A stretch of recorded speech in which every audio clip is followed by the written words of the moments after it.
Welcome everybody, this is Tough Life. Once again, we're back with an exciting episode with me, Moreroa.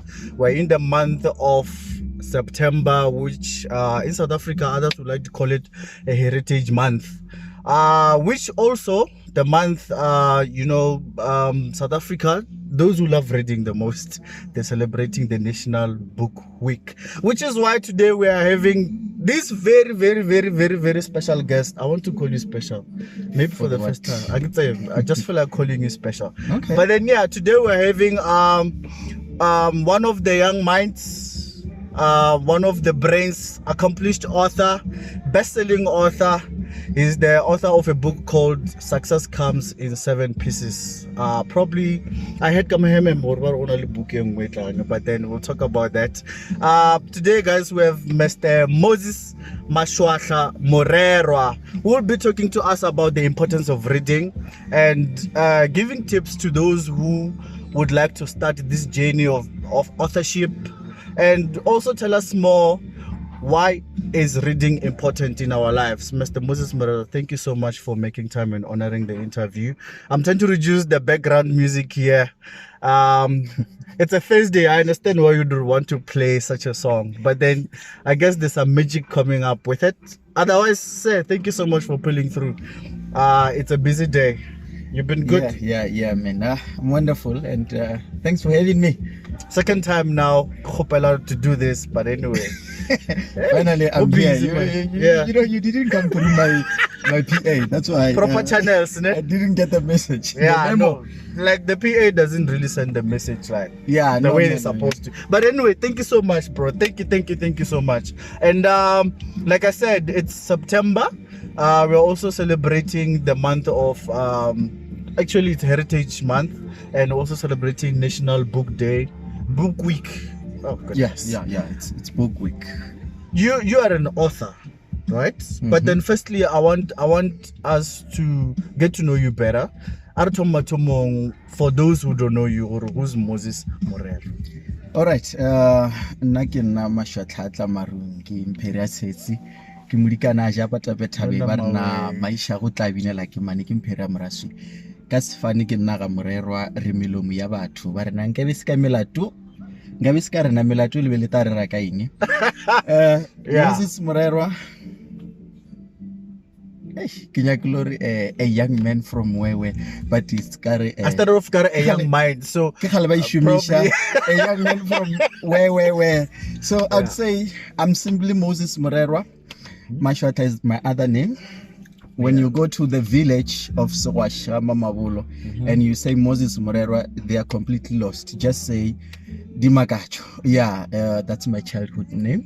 Better known as Dimakacho in my hood. And I did primary, high school, Sowasha Mamabulo, and I'm staying there. Is that what it means? In one place. Yes, and then I'm an author, as you're saying, and I'm also passionate about publishing, passionate about public relations, and just being strategic at communication. That's simply me. Nice. So when did this bug for writing begin? Well, I would say first I had a mind of an entrepreneur, so I was more into making money out of my knowledge. Nice. I'm not that person who just simply talks about everything, because you're putting your knowledge into good use. Yeah, because in this era, you would want to commercialize the best of everything that you do. True. So when I thought of so many ideas that I had, and having lived so many years ahead of my actual age, and I've realized that it's a story of every child, that we are from rags and we're trying to pursue riches. Then I realized that I had to live 10 times ahead in order to make it, because you grow up not having a father figure. You just see the pictures, you're trying to relate, and so many things come to mind. As a young father as well, you realize that, been roughed off this moment and stuff like that. Then you start thinking about so many things. and you want to put them down because writing is precious in a sense that epochs to come, you still have those moments that you can, go back to and say, no, man, this once happened. But if you keep everything in mind, you will tend to forget it. So that's when I decided to say, okay, let me write something. But it stemmed from a whole lot of reading. I loved reading a lot, and I was doing better at high school in terms of literature.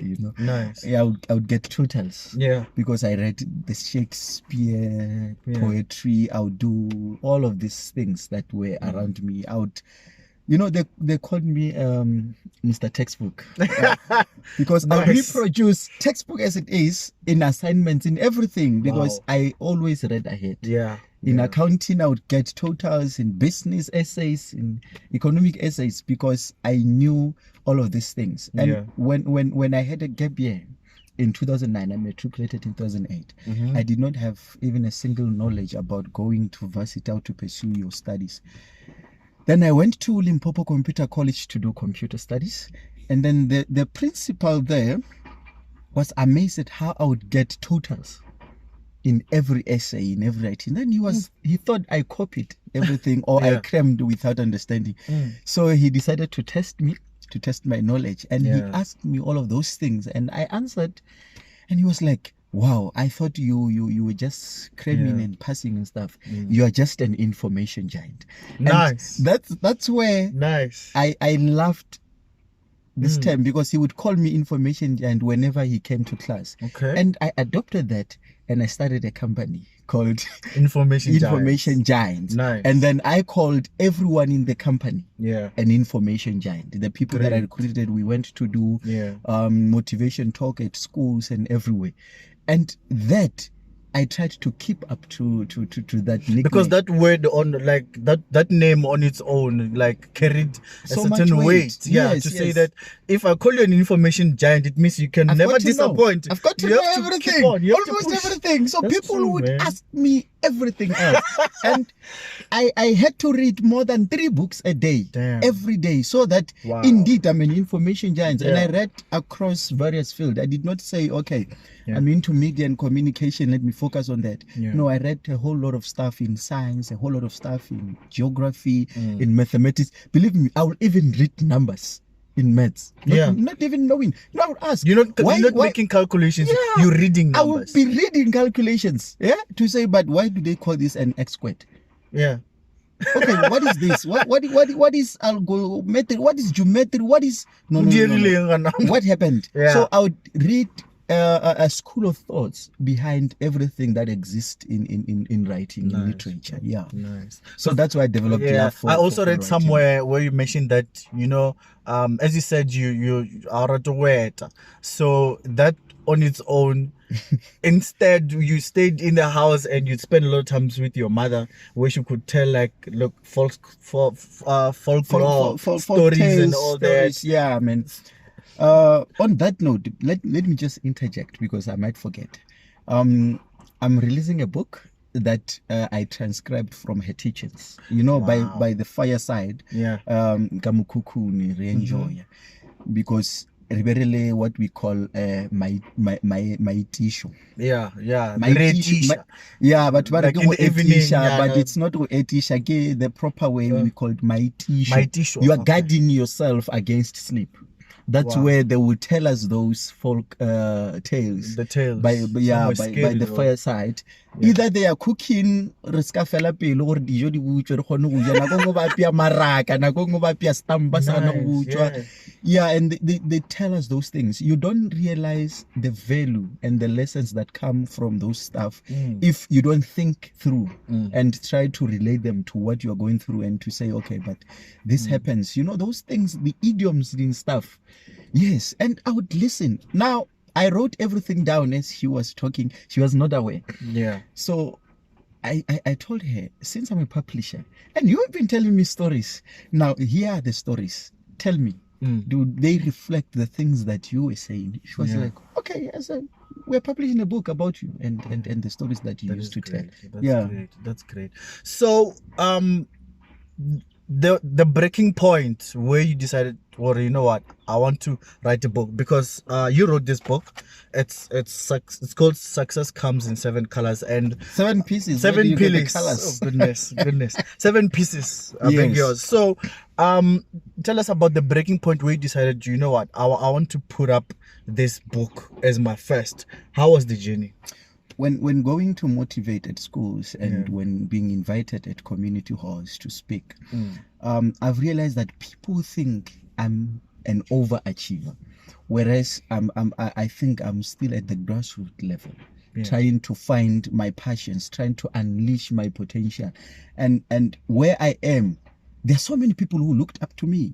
At my high school, they would call me back to come and inspire those kids. Then I realized Do some that, talks, okay, yeah. there are people who hold me highly than I do to myself. So I said, let me just put down something so that they can relate. And this is about my life. And Okay. the title came about Success Comes in 7 Pieces. I looked at my major turning points when I was growing up to say, okay, this was an instance that I will never forget. This is what happened next. I used this and this, and I was inspired by this and this. This was the process. So as I was trying to narrow down those high points in my life, then it boiled down to 7, and I linked it to the saying in the Bible that 7 is a number of completion.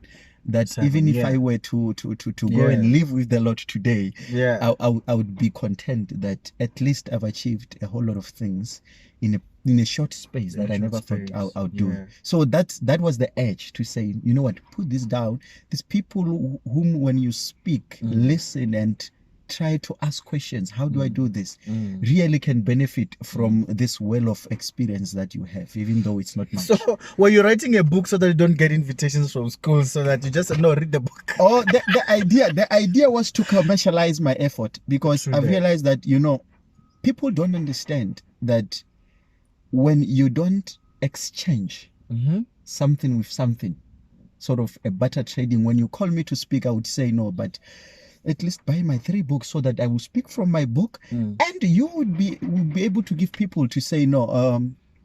So and so you are hyperactive in this conversation. Here's a book and stuff like that. In a way, I wanted people to take more seriously the stuff that we talk about.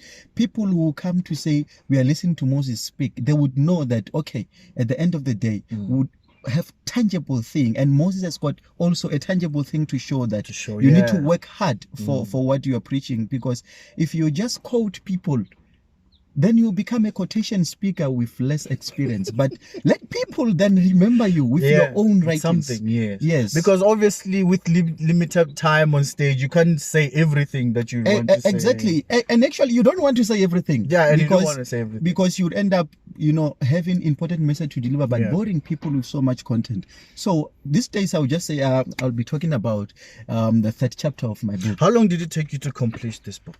Well, it wasn't long. I think it was a matter of less than 6 months. Wow. The whole process, because everything is in the mind, and it's my experiences, my lived experiences. If you read, it's more like I'm telling a story in the book. I'm not saying, hey, if you want to do this, I'm saying this is how I did things. This is how I did things. These were the challenges that I've experienced, and this is what helped me, and this is what I believe could help you as well, because there's really no manual to living a better life. You just experience as you live, and those experiences that I've had, I thought people could benefit from them. Yeah, like, and unfortunately, this book was published under your company. Exactly. Yeah.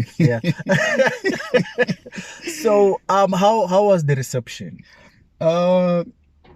When I was trying to publish, Okay, sorry to interject, because when I ask you this, my follow-up question would be, how is the reading culture among South Africans, or maybe your observation generally? How is the reading culture, and how was the reception of this book? The reception is wonderful. You know, we always hear people and we see stats saying we are less of a reading nation, saying the literacy levels are too poor or too low. They're very low. But I begin to differ, because people are buying this book, and to me this book is expensive, because look at the and you size. Put up the price. Look at the size. This size, it's 1/5. You see, you go to a bookshop, you get 5 times this size at Nanterans. But we hit double seller. Yeah. We're doing well online, and people continue to order. People continue to invite us to speak. That's when I've realized that, because I wanted everyone who buys this book to know that it is valuable. Value for you money. don't buy because you know me, but you buy because there will be that burning instinct to say, but hi, my 150. I've got to read this. The reception has been quite beautiful. That's brilliant marketing, man. Yeah, because I've reached a bestseller. Remember, bestseller in South Africa is rated at 2.5 copies. Damn, and I was about to ask you how many units so far. Yes. Like, the units bestseller already. we are on 10.8. Damn. 10.8, because I was lucky that there were people that knew me, and they just thought this could bring change to their life. They say your network is your net worth. So that's what happened to me, because the sales were really pushed by people who knew me, those in power who influenced buying of multiple copies for their employees. Some invited me to their strategic workshops and bought the books. So it was quite easy to sell, because I did not do those heavy marketing stunts, Your work was already speaking for you. Yes. I would say people already knew and expected a lot from me. So this was one of those tools that they... Did you feel under pressure to write another one? No, it's not under pressure, because this was published in 2007. I mean, in 2017. Yeah, I remember. So it's 4 years into its life. Damn. So you can see that no pressure. The next one, it will come in its own time. Did you expect such reception though? Let me just say, not that much, because I thought my network is around the province, people whom I've been to school with, my high school mates, my colleagues, people around me. But I would tell you that so many sales are coming from the Northwest Province and Gauteng. I'm so surprised. Wow. And KwaZulu-Natal. Yeah. So your company also does publishing, and you do editing for other authors, budding authors and everything. Yes. And it's doing very well. Yes. The company, it's Information Giants Publishers. It's a subsidiary of Information Giants. Okay. I established it after realizing that publishing isn't easy for a typical man who has ideas to share, because for me, I looked at the process, I investigated the process, and it was very expensive. And people wanted me to bring the book so that they can take all the rights and publish me. Then I've realized that, and I become someone who depends on royalties and all those things out of so much wisdom that I've produced and the effort that I've put into writing this. Then I've said, no. Let me just see if I can't do this myself, because I've got the spirit of entrepreneurship. Let me make business out of this, out of myself as a pilot study. And I tested with my own book, and from there we started publishing. Today, the numbers short. Today we are sitting with 1.8 authors. Wow. Under our company, and it's amazing still again that so many authors are coming from Gauteng. They're coming from Gauteng. Yeah. It's so surprising. For somebody, because I think writing can be quite challenging, and people tend to say writing is not for everyone, So there's somebody watching this, and they've been thinking maybe for a very long time. They want to become authors. They have something that they want to put down and all that. What is it that one require, to... in order to have? Should it be a skill, should it be a knowledge, should it be their penmanship or something? But the process on its own, it's quite difficult. What is it that one needs to have or consider in order to say, today I'm starting and this is what Mr. Moses Moreroa said I should have? I think you first start by being a serial reader. Because to have your intellectual capacity at its pinnacle, you need to learn vocabulary at best, because sometimes you've got ideas, you've got good stories to tell, but how you drive across your stories will also impact the reader, will also make the reader want to have to more of what you're saying. So from reading, you get to have a superior logic, you get to have a beautiful way of presenting your information, as well as even the context of your writing improves. So that is the starting point for me. And then the rest follows, because writing is not a profession in really. I always tell people that writing is not a profession, my people. Yeah. And writing does not require any learned skill, because it's an innate thing. It's in you. It's in so you. The only skill that you need is the language in which you are going to write. It doesn't matter what language, but the language in which you are going to write. Gifted people, talented people are always going to tell you this. Like, no, it doesn't need what, but people go to school for this, and those who are able to do it without any professional training, they'll be like, well, you don't need at school, we don't study writing. We study best writing practices and creative writing. That's so true. that is what? That is to advance. Yeah. You already got given talent, because I believe it's a talent combined with experiences that you go through. But I also think what also hinders people from starting, it's when you know, when you writers, I'm gonna talk about, like, you know, how we write and everything. You don't want to be criticized. You write and you withhold what your material. You don't want it to be known. You are even shy to send it to an editor or something, like and all that. So sometimes you get to feel like, maybe I didn't do well. Look, man, editors are bridges. Yeah. So if you are here, you want to go to the next phase, and there is a stream of water, you need a bridge, and the editor is your bridge. They connect you with your audience. True. So theirs is not to judge, it's to improve, because that's why their duty is to polish the diamond that you present to them. So if you are a diamond, you must be prepared to go through fire. True that. So that you can come out shining. But if you are such a gold that wants to be in reserves underground, then your value will never be appreciated. So be prepared. That's profound, be prepared to be put in fire so that you can come out nice. Be prepared to go through the mud, the dust. You know, if you see diamond in those coals, you won't value it. No. I always tell people that go fetch your own water so that you can value each drop. Yeah. So I think if you've got that and you want to pursue it, start and use what you have to produce the best. The rest will follow, because we improve from one stage to another. There's so many levels of imperfections that we possess, so we need to just unleash them. Well, that's great. That got me thinking. So let's talk to somebody who's just like me, a lazy reader. Like, you know, I take time until I can grab a book and say I'm starting on the first chapter. I'm reading. It can take me 10 years to finish up this book. I don't want to lie, because there's just a lot of stuff that comes in my head. I'm not really focused writing. I mean, reading and all that.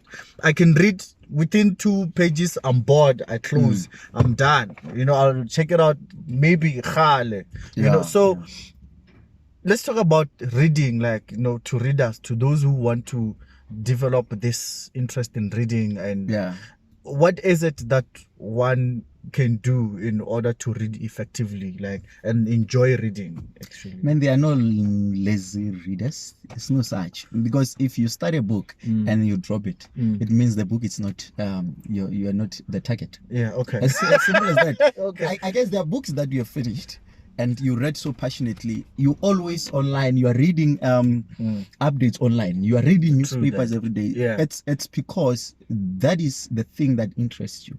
So the trick is to find what best satisfy your need. Okay, maybe genres or something. Like, you know, if you love soccer, read stuff around those things. Read the physician writings about how to keep fit, and also you'll be interested, because it contributes to something that you stand for. So the wrong part of reading for pleasure is that people think you just need to read everything. No, you don't. You don't have to. You need to read anything that will help you advance in your dealings. It doesn't matter what dealings. So I would say, people, read what you want to read. Don't read what you are pressured to read, because peer pressure is very dangerous. You know that. So is it advisable? Because I was just thinking about this, like, since it's National Book Week or month, is it advisable for people to read more than one book at the same time? No, it depends on how much you can carry. You know, we have got different fountains of concentration span. So for me, I can read as long as I want to. I can even skip sleep while reading. I can control that behavior. But for someone, their concentration spans about 30 minutes and they are tired. That's me. So there are so many ways that you can do. You need to know yourself. If you are someone who's oratory, read aloud, so that you keep the concentration. If you enjoy doing, read while doing something. I mean, if it is about cooking, cook while reading. You know, stop, read a bit and go back to cook. If you are driving, park on the side, man, read and continue with your journey when you think you're tired. So it's really your pace, because you are not forced to read at a certain level or standard. You just read to comprehend and finish at your own pace, unless if you are in a competition. But if you are not. What book are you currently reading? Currently, I'm reading my own book. Okay. Because when I feel there's more to do, I go back to the book and draw some inspiration. Because the very same book, right? The very same book. The very same book, because I think I've reached a level where I'm hard to motivate. I thrive on self-motivation. Yeah, but the book that I finished before this one, it was a repeat. It was the book called Who Moved My Cheese? Yeah, I've seen the cover. Yeah, Who Moved My Cheese? Let me just summarize I've seen the cover. It's a story of 3 mice. Yeah. They went out to pursue cheese. And the cheese was located in a maze, where you need to navigate and negotiate your way through from this portion to the next. So they were in different character. Okay. Some had complaints. Some wanted to know the reason. Some wanted to know who put the cheese there. Some did not care, just wanted to consume the cheese. So as they were, some, especially human, those with human character, stayed back and said, you know what, there's no cheese. I'm tired of searching. Some searched. Those who found it continued to look for more cheese when the cheese was about to be through. Others said no. Whoever put the cheese there would fill the room. And those who continued managed to get more cheese, and those who didn't could not. And they were at the edge of starvation. And the book teaches us that, you know what, you need to reach one level, and that level propels you to the next level. So it's like rungs on the ladder. When you step onto one rung, you need to step onto the next. You can't remain on the same to say, I've achieved the first rung, but you will never get to the top. So yeah, that's my last read. It's a repeat because it inspires me to do more than I have achieved. So it's not wrong to actually repeat something. No, it's not. It's not, because we get renewed on a daily basis. Otherwise, we would have finished reading the Bible by now. But we repeat scriptures because we found a certain edge, the revelation from that particular passage of the scripture. And that's why you keep wanting to hear that time and over again, to say, no, I need this edge. But when you are way past that motivation, you can move to the next. Yeah, no. So so I think we're about to finish. About the business on, you mentioned something like it's there's a holding company, and you don't only do publishing. So what else do you do? What services do you guys offer? Information Giants is a it has so many subsidiaries. We've got VIP magazine. Okay. We have got Information Giants publishers. We've got fleet management, where we've got cars to hire. Nice. We specialize in Macs for now. Okay. So any kind of Mac, yes. And then we've got a strategic component of it that does research and development for businesses in terms of branding, in terms of policy development, in terms of monitoring and evaluation, as well as what we call change management, where we teach companies how to manage people and how to manage change, and ultimately monitor that change. Yeah. Can I ask you this very personal question? Did you ever sit down and feel like, wow, am I really this person now as I envisioned myself? Like, do you kind of feel surprised by your achievement? Like, yeah, sometimes you know, sometimes you don't even know how you've managed that. That's why in the last chapter of my book, it's called God is Your Success. Because I've grown in leaps and bounds, and I don't understand. When I look back, I just see mercy. So sometimes we get lucky in success. But let me tell you that you don't just get lucky. It's because you have started. So when you make an effort, there are people now who are going to see your efforts and favor you. There's no such thing as nepotism as because they knew that person. They didn't know you. Why they didn't know you? Because you have not done anything. Yeah, so I am amazed at so many things that I've managed to achieve. People think I'm 35, some think I'm 40. Because I like it when they put me ahead, because that makes me want to keep up. Because if you are at the top, you would want to remain at the top, hang on to that ceiling. So yeah, it's amazing. I think I've done a lot for my age, but it's not enough for people who are still not yet there. They see it as a lot. For me, I'm at the beginning of amazing stuff. Great. So